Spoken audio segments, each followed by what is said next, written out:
इसमें दो दो हिंदू होना चाहिए, तो हम कहते हैं न्यास बोर्ड में 2 मुसलमान को ला दो। भाई मुस्लिम संगठन है, इस्लामिक चीज़ है, ये शरई चीज़ है, तो इसमें जितना मुसलमान अपने धर्म के बारे में जानता है उतना तो आप नहीं बता सकते हैं। या फिर न्यास बोर्ड में हम चले जाएं तो हम क्या न्यास बोर्ड के बारे में जानते हैं। तो इस तरह का शगुफा छोड़ के मैं समझता हूँ कि अच्छी बात नहीं है।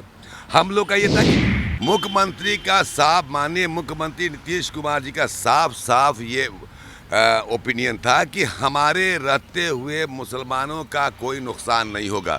ललन बाबू को ये बयान देने से पहले 1954 का 1995 का 2013 के एक्ट को पढ़ लेना चाहिए था और कंपेरेटिवली तुलनात्मक अध्ययन करने के बाद बयान देना चाहिए था, ये मैं समझता हूँ। लेकिन हमारे नेता नीतीश कुमार जी पार्टी के राष्ट्रीय अध्यक्ष हैं और बिहार के मुख्यमंत्री। बिहार के मुसलमान 2-2.5-3 करोड़ जो मुसलमान हैं उनकी उम्मीदें इन पे लगी, बल्कि यूँ कहूँ कि बिहार ही नहीं देश का मुसलमान नीतीश कुमार जी को बड़ी उम्मीद के साथ देख रहा है कि वो इस पर कदम उठाएंगे और मुसलमानों का कोई नुकसान ना हो, इसमें सोच रहा है। आपके स्टेशन पे जो मंदिर है सरकार की ज़मीन पे है, तो वो अपने हिंदू लॉज के हिसाब से गाइड हो रहा है, हिंदू अपने रिचुअल के हिसाब से गाइड हो रहा है। तो वक्फ बोर्ड भी मुस्लिम इदारा है, अपने इस्लामिक लॉ से गाइड होता है। वक्फ जो करता है, जो वक्फ करता है तो कहता है कि आज के पास ये प्रॉपर्टी अल्लाह के हवाले, तो दान करके चला गया। प्रोफेट मोहम्मद से लेके 60 हिजरी तक इस्लाम में उठा के देखिए, 61 हिजरी में आपने दिया, दान कर दिया। पहले तो मौखिक दान भी होता था, अब उस पर लोग आप ये ज़मीन जो है दान कर दिया, दान हो गया, मंदिर बन गई, मस्जिद बन गई। अब बताइए 400 वर्ष पुरानी मस्जिद, उसका कहाँ से लाएंगे, खतियाना खिस्सा लाएंगे, मस्जिद है। अब वहाँ पे कोई विवाद खड़ा होगा तो डीएम से परमिशन लीजिए, डीएम कहेगा, सर्टिफाइड करेगा कि नहीं मस्जिद है, ये नमाज होनी चाहिए, तो नमाज के लिए खड़े रहें। तो ये सब जो मुद्दे हैं कहीं ना कहीं ये इसको लाने के बाद समाज में बहुत सारी भ्रांतियाँ फैलेगी और ये लॉ एंड ऑर्डर का मसला हर स्टेट के लिए होगा। नमस्कार, मैं हूं देवांशु, आप देख रहे हैं न्यूज़ 4 नेशन। इस वक्त हमारे साथ इस वीडियो में बात करने के लिए सिया वक्फ बोर्ड के अध्यक्ष अफजल अब्बास साहब होंगे, जिन्होंने अभी थोड़ी देर पहले बिहार के मुख्यमंत्री नीतीश कुमार से मुलाकात की है। और मुलाकात इसलिए की थी कि कुछ पॉइंट्स को लेकर इनकी नाराज़गी जो है, जो वक्फ संशोधन बिल जो है वो लोकसभा में पेश किया गया, फिर कमेटी को भेजेगा, उसको लेकर जो है ये मुलाकात हुई है। क्यों मुलाकात हुई है और क्या मजमून रहा इस मुलाकात का? देखिए, सबसे बड़ी बात है जो वक्फ 2024 अमेंडमेंट बिल लाया गया, उस बिल में बहुत सारी ऐसी त्रुटियां हैं और बगैर सोचे समझे लाया गया, जिससे वक्फ बोर्ड के अस्तित्व का सवाल बन गया है। बहुत से एक्ट ऐसे हैं जिसमें वक्फ बोर्ड का कोई अस्तित्व ही नहीं है।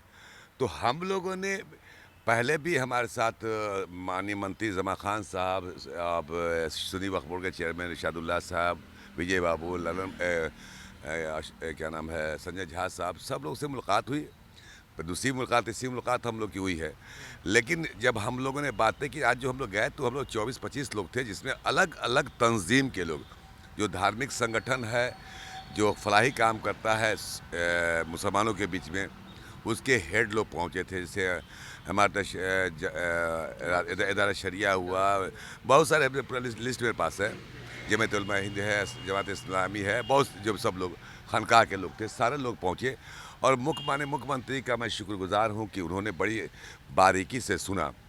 हालांकि वो कह रहे थे कि हमारे रहते हुए बिहार के मुसलमानों को घबराने की ज़रूरत नहीं है, हमने तो 8,000 से 9,000 कब्रिस्तान की घेराबंदी करा दी, ये कैसे हो सकता है।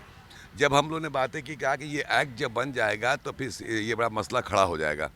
क्या मसला खड़ा हो जाएगा? एक आध पॉइंट बताइएगा ना। हाँ। कि हिंदू न्यास बोर्ड है, हाँ। न्यास बोर्ड की में क्या है, सारी मंदिरों को आप रजिस्टर्ड कर सकते हैं जहाँ बनी है, सरकार की संपत्ति है। वैसे बिहार में लगभग 9-9,500 के ऊपर जितने भी कब्रिस्तान है वो बिहार सरकार की है। अब यह है कि डीएम कहेगा, डीएम के को रजिस्ट्रेशन करने का पावर दे दिया गया, ट्रिब्यूनल का पावर कटसाइज कर दिया गया। और आप कहते हैं कि डीएम अगर कोई कंप्लेन कर दिया कि नहीं ये प्रॉपर्टी जो वक्फ की नहीं है, ये बिहार सरकार की है, अब आप मैयत लेके खड़े हुए हैं और लड़ते रहिए। समाज में तो आपसी एक मतलब मतभेद पैदा हो जाए और ये लॉ एंड ऑर्डर का मुद्दा खड़ा हो जाएगा। तो ये सब बातें, बहुत सारी बातें माननीय मुख्यमंत्री को बताई गई। अब आप बताइए, आप कहते हैं कि इसमें दो हिंदू होना चाहिए, तो हम कहते हैं न्यास बोर्ड में 2 मुसलमान को ला दो। भाई मुस्लिम संगठन है, इस्लामिक चीज़ है, ये शरई चीज़ है। तो इसमें जितना मुसलमान अपने धर्म के बारे में जानता है उतना तो आप नहीं बता सकते हैं। या फिर न्यास बोर्ड में हम चले जाएं तो हम क्या न्यास बोर्ड के बारे में जानते हैं। तो इस तरह का शगुफा छोड़ के मैं समझता हूँ कि अच्छी बात नहीं है। हम लोग का ये था कि अमेंडमेंट के ख़िलाफ़ हम नहीं है। देखिए 254 में भी अमेंडमेंट हुआ, 1993-95 में भी हुआ, फिर 2013 में भी हुआ। अमेंडमेंट फॉर बेटरमेंट होता है, ना कि वर्स्ट। आप किसी को की और डेवलप करने के लिए करना चाहिए ना, उसको और सुदृढ़ करने के लिए और उसको मजबूत करने के लिए अमेंडमेंट आता है, उसको ताकत देने की ये, ना कि आप वक्फ बोर्ड के वजूद को ही ख़त्म करना चाहते हैं। बहुत से 44 में ऐसे हैं, 25-30 पॉइंट ऐसे हैं कि जो आपको अगर एक एक करके समझाएं आप तो आप कहेंगे बिल्कुल सही कर रहे हैं आप। तो हुआ क्या कि जल्दबाजी में उठाया गया कदम है। मतलब कुछ अच्छी बातें भी इस बिल में होंगी जो आपको लगी हो, ये बताइए पहले। नहीं, कुछ बातें जहाँ जहाँ अच्छी बात है, कुछ बातें ऐसी हैं जिसमें हम लोग को एतराज़ नहीं है, कोई बात नहीं है, कीजिए। अब आप कहते हैं कि बिहार गवर्नमेंट वक्फ बोर्ड का गठन करती है, अब हम कहें कि सेंट्रल गवर्नमेंट गाइड करेगा वहाँ पे, ये क्या मतलब हुआ? हमें नीतीश कुमार जी ने बनाया है, अगर कंस्टिट्यूट हुआ तो बिहार गवर्नमेंट ने किया है, अब गाइड होगा क्या सेंट्रल से? हम डेमोक्रेटिक वर्ड से चुने हैं, हम चुन के आए हैं, ना कि नॉमिनेट हम हैं। ये सब बहुत सारी बातें हैं। लबोलबाब ये है कि वक्फ बाय यूज़र और क्या नाम ट्रिब्यूनल के पावर कम ना, डीएम को पावर आप रजिस्ट्रेशन हम नहीं कर सकते हैं, वक्फ की प्रॉपर्टी को हम रजिस्ट्रेशन नहीं कर सकते। हमारे बाप दादा ने अपनी ज़मीनें दी, हमारे आबा अजदाद ने आज से 100, 200, 400, 500 पहले आपने दिया, दान कर दिया। पहले तो मौखिक दान भी होता था, अब उस पर लोग आप ये ज़मीन जो है दान कर दिया, दान हो गया, मंदिर बन गई, मस्जिद बन गई। अब बताइए 400 वर्ष पुरानी मस्जिद, उसका कहाँ से लाएंगे? खतियाना खिस्सा लाएंगे, मस्जिद है। अब वहाँ पे कोई विवाद खड़ा होगा तो डीएम से परमिशन लीजिए, डीएम कहेगा, सर्टिफाइड करेगा कि नहीं मस्जिद है, ये नमाज़ होनी चाहिए, तो नमाज के लिए खड़े रहें। तो ये सब जो मुद्दे हैं कहीं ना कहीं ये इसको लाने के बाद समाज में बहुत सारी भ्रांतियाँ फैलेगी और ये लॉ एंड ऑर्डर का मसला हर स्टेट के लिए होगा। चलिए, नीतीश कुमार ने क्या कहा? आपने अपनी जो बातें हैं वो बता दी इस बिल को लेकर। नीतीश कुमार ने क्या कहा आप लोग? मुख्यमंत्री का साफ, माननीय मुख्यमंत्री नीतीश कुमार जी का साफ साफ ये ओपिनियन था कि हमारे रहते हुए मुसलमानों का कोई नुकसान नहीं होगा।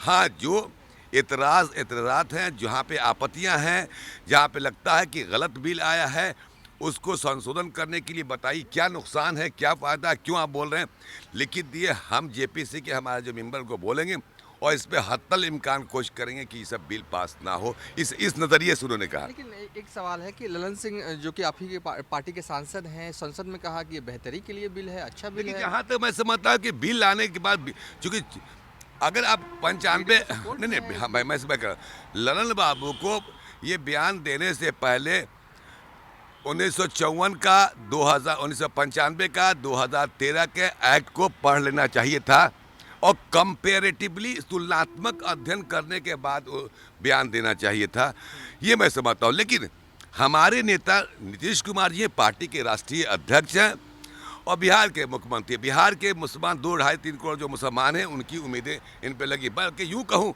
कि बिहार ही नहीं, देश का मुसलमान नीतीश कुमार जी को बड़ी उम्मीद के साथ देख रहा है कि वो इस पर कदम उठाएंगे और मुसलमानों का कोई नुकसान ना हो, इस पर सोच रहा है। एक आखिरी सवाल, आप बिहार सिया बोर्ड के अध्यक्ष हैं, बिहार सुन्नी बोर्ड भी है, आपने कई इदारे का नाम लिया जैसे कि इमारत सरिया हो गया, इदारे सरिया हो गया, खानका मुजब्बिया हो गया, खानका मुनीमिया हो गया, तमाम ये जो इदारे हैं इन सबों के जो हेड हैं वो सब आपके साथ है, यानी कि इस बिल के खिलाफ है कई पॉइंट्स। नहीं, हम इदारे नहीं, हिंदुस्तान के अगर आप जो कह रहे हैं जितने भी करोड़ आबादी है सब, देखिए अब क्या होगा। अब बिल आता तो आप क्या करेंगे? आप कहेंगे ताजमहल हमारा है। अब जब बिल आएगा तो कहें कि जहाँ मस्जिद का खतियान लेके आइए, 500 बरस किसने पहले बना दिया। अब बिल उठा के ला के आएंगे तो बहुत सारी ऐसी 400-400, 500 बरस पुरानी है, वो तो हो गया। अब उसका सर्वे तो हुआ नहीं था, खतियान में चाहे मस्जिद है। तो वक्फ बाय यूज़र को जो सीधे एक पावर दे दिया रहा है डीएम के पास, ये बवाल का घर बहुत बड़ा है। और बहुत सारी चीज़ें ऐसी हैं, 44 पॉइंटें हैं। अब सबको एक एक करेंगे तो आपको 1-1.5 घंटा उसको इंटरव्यू देना पड़ेगा। लेकिन जहाँ जहाँ पे हमारी आपत्तियाँ हैं, जहाँ त्रुटियाँ मुझे नज़र आ रही है, जो वक्फ के अस्तित्व के ख़िलाफ़ है, उस पर अमेंडमेंट होने से पहले उसको ओमिट करना चाहिए। हमारी मांग यही है और मुझे यकीन है कि जैसा कि आज माननीय मुख्यमंत्री जी ने कहा, सबसे कहा, विजय बाबू थे, ललन जमा खान साहब थे, फिर आपको संजय झा साहब थे कि आप तुलनात्मक हमको दीजिए, हम इसको पेपर पहुंचाएंगे वहाँ जेपीसी में, जो हमारे मेंबर है। और कई लोग इसका विरोध भी कर रहे हैं, तो विरोध करना स्वाभाविक है, इसलिए कि आप बगैर सचे समझे आप लाके बिल खड़ा कर दिया आपने। तो ये अब मैंने कहा कि आप कहते हैं कि बिहार जितनी भी वह सरकार की ज़मीन दान नहीं होती है, लेकिन मुर्दा दफन होगा, मैयत दफन होगी, और वहाँ पे आप ही कंप्लेन करते हैं कि ये ज़मीन तो सरकार की दफन नहीं होने देंगे, तो तत्काल उस वक्त तो प्रॉब्लम वहाँ पे होगा। तो यही सवाल हम पूछें कि बिहार में जितनी भी मंदिरें हैं, आप उठा के देख लीजिए, आप ये हनुमान ये क्या नाम है आपके स्टेशन पे जो मंदिर है सरकार की ज़मीन पे है, तो वो अपने हिंदू लॉज के हिसाब से गाइड हो रहा है, हिंदू अपने रिचुअल के हिसाब से गाइड हो रहा है। तो वक्फ बोर्ड भी मुस्लिम इदारा है, अपने इस्लामिक लॉ से गाइड होता है। वक्फ जो करता है तो कहता है कि आज के पास ये प्रॉपर्टी अल्लाह के हवाले, तो दान करके चला गया। प्रोफेट मोहम्मद से लेके 60 हिजरी तक इस्लाम में उठा के देखिए, 61 हिजरी में, उस वक्त में करबला के मैदान में इमाम हुसैन ने जंग किया था, शहादत दी थी, जो मुहर्रम का महीना चल भी रहा है। उस वक्त भी ज़मीन खरीद के इमाम हुसैन ने अपने बेटे के नाम से दान किया था और कहा था इसके पास ये वक्फ है। तो एक ट्रेडिशन तो चला रहा है इस्लाम का वक्फ करने का। तो अब उसी कि 1500 पहले 1400 वर्ष पहले उसका कहाँ से लेके आएगा? हालांकि वो इराक में है, लेकिन मैं एक एग्जाम्पल के तौर पे कह रहा हूँ, कहाँ से लाएगा ये? तो ये सर वक्फ बोर्ड पर चोट पहुँचाने की साजिश है। हमें यकीन है नीतीश कुमार जी के रहते ऐसा नहीं होने जा रहा। अब तक लगा, एक सेकंड, अब तक लगा कि जेडीयू जो है इस बिल के पक्ष में है, लेकिन आप लोग जो है वो नीतीश कुमार पर जो है वो दबाव डाल रहे हैं कि आप इसका विरोध कीजिए। नहीं, मैं दबाव नहीं, हमने कहा वक्फ अमेंडमेंट 2024 के खिलाफ हम नहीं हैं, लेकिन त्रुटियां जो हैं उसको ओमिट करना पड़ेगा, हटाना पड़ेगा। वरना अगर आप चूंकि मेजोरिटी में अगर पास करें तो लोग स्वतंत्र है, सुप्रीम कोर्ट जाएंगे।